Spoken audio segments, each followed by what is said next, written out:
नमस्कार मित्रांनो, या उन्हाळ्यामध्ये टेम्परेचर जे आहे दिवसेंदिवस खूपच वाढत चाललेलं आहे आणि अशा टेम्परेचरमध्ये आपल्याला कोंबड्यांची काळजी घेणे खूप गरजेचं आहे. कारण उन्हाळ्यात कोंबड्यांना माणसापेक्षाही जास्त त्रास होतो. आज आपण पाहणार आहोत कुक्कुटपालनातील एक गंभीर समस्या, ती म्हणजे उष्माघात. त्यालाच आपण हीट स्ट्रोक असेही म्हणतो. कोंबड्यांना काय होतं मित्रांनो, घाम येत नाही, त्यामुळे शरीराचे तापमान नियंत्रण करण्यासाठी त्या चोच उघडून जोरात श्वास घेतात. पण जेव्हा उष्णता जी आहे मर्यादेपेक्षा जास्त होते, तेव्हा कोंबड्यांची जी आहे मर होते, कोंबड्या दगावतात.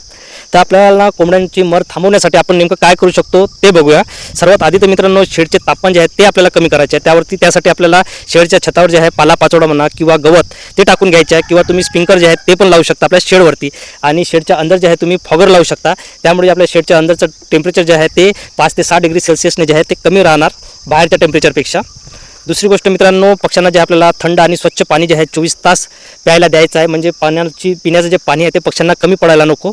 आणि तिसरी गोष्ट मित्रांनो, पक्ष्यांना जे आहे पिण्याच्या पाण्यामधून आपल्याला इलेक्ट्रोलाइट म्हणा किंवा व्हिटॅमिन सी हे जे आहे आपल्याला पाण्यामध्ये मिक्स करून पक्ष्यांना द्यायचं आहे.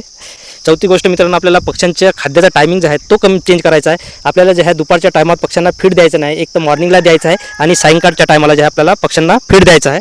आणि पाचवी गोष्ट मित्रांनो, आपल्या शेडमधली जे हवा आहे ते खेळती राहायला पाहिजे. माहिती कशी वाटली मित्रांनो, नक्की कमेंटमध्ये सांगा आणि आपल्या मित्राला पण शेअर करायला विसरू नका. धन्यवाद.